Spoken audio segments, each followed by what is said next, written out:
ഈശോ മിശിഹായിക്ക് സ്തുതിയായിരിക്കട്ടെ.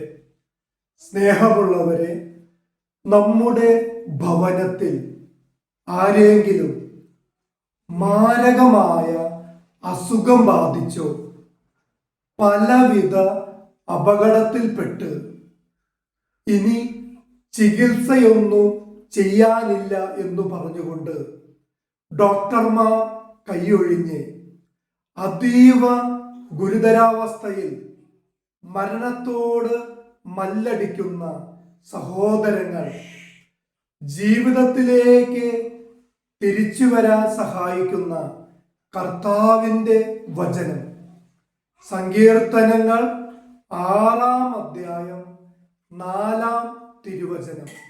സങ്കീർത്തനങ്ങൾ 6-ാം അധ്യായം 4-ാം തിരുവചനം.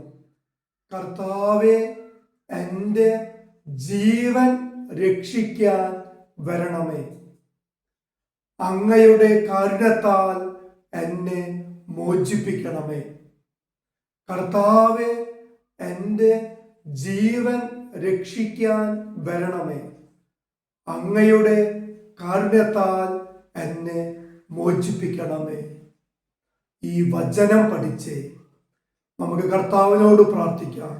കർത്താവേ, എൻ്റെ ഭർത്താവിൻ്റെ, എൻ്റെ ഭാര്യയുടെ, എൻ്റെ മക്കളുടെ ജീവൻ രക്ഷിക്കാൻ അങ്ങ് വരണമേ.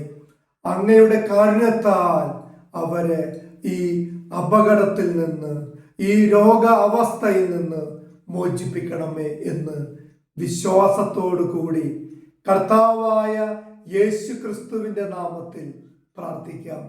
ദൈവം അനുഗ്രഹിക്കട്ടെ. ആമേൻ.